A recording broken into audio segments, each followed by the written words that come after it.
1975 भारत की हिस्ट्री का एक ऐसा साल जिसे आज भी लोग खामोशी और डर के साथ याद करते हैं।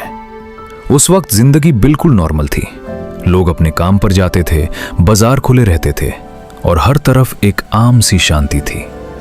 लोग हंसते थे, बातें करते थे और अपनी जिंदगी बिना किसी डर के जी रहे थे।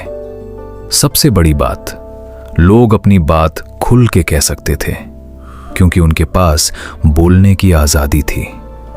लेकिन धीरे धीरे देश का माहौल बदलने लगा। महंगाई और बेरोजगारी ने लोगों को परेशान कर दिया।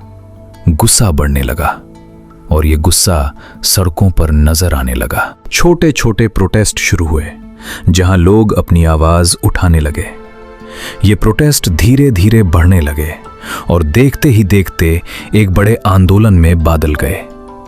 लोग गुस्से में थे और अब वो चुप रहने के लिए तैयार नहीं थे। इसी बीच एक आवाज उभरी, एक लीडर जिन्होंने लोगों को एकजुट किया। उनकी बातों ने लोगों के अंदर एक नई उम्मीद जगाई और हर तरफ बदलाव की बात होने लगी। जैसे जैसे आंदोलन बढ़ा, सरकार पर दबाव भी बढ़ने लगा। मीटिंग्स होने लगी, फैसले लिए जाने लगे, लेकिन टेंशन काम नहीं हुआ। फिर आया वो दिन जब सबकी नजर कोर्ट के फैसले पर टिक गई और एक फैसले ने सब कुछ बदल दिया। उस रात शहर में एक अजीब सा सन्नाटा था। रेडियो पर एक ऐसी खबर सुनाई गई जिसने देश की तकदीर बदल दी।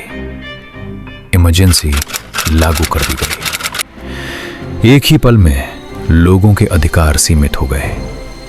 आवाज दबने लगी, सच छुपाया जाने लगा। अखबारों पर सेंसरशिप लग गई, सच को काली स्याही के पीछे छुपा दिया गया। जर्नलिस्ट भी डर के साए में काम करने लगे। रात के अंधेरे में दरवाजों पर दस्तक होने लगी।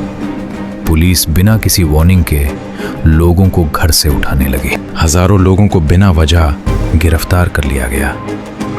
उन्हें जेल में डाल दिया गया। लोग डर के साए में जीने लगे। अब बातें धीमी आवाज में होने लगी। सड़कें खाली हो गई और हर तरफ सन्नाटा छा गया। लेकिन हर अंधेरा हमेशा के लिए नहीं होता। एक दिन फिर वही रेडियो एक नई खबर लेकर आया। इस बार आवाज में डर कम था और उम्मीद ज्यादा। लोग धीरे धीरे घरों से बाहर निकालने लगे। वो सिर्फ चल नहीं रहे थे, बल्कि अपनी आवाज वापस लेने जा रहे थे। पोलिंग स्टेशंस पर लंबी लाइन लग चुकी थी। हर एक वोट एक जवाब था। उंगली पे लगी शाही एक निशान थी हिम्मत का, एक निशान थी बदलाव का। और फिर सबकी नजर रिजल्ट पे टिक गई। जैसे ही रिजल्ट आया, एक पल के लिए सब रुक गए। फिर धीरे धीरे लोगों को समझ आया, खामोशी टूट गई और खुशी की आवाज गूंज उठी। ये सिर्फ जीत नहीं थी, ये डर पे जीत थी, ये आवाज की जीत थी। एक नई सुबह हुई जो उम्मीद और हिम्मत से भरी थी। एक बार फिर देश ने अपनी ताकत दिखाई। ये कहानी हमें याद दिलाती है कि आवाज दबाई जा सकती है, लेकिन हमेशा के लिए नहीं। ये सिर्फ एक कहानी नहीं, ये हर जनरेशन के लिए एक सबक है। ऐसी ही रियल कहानी के लिए निक डॉग को सब्सक्राइब करें।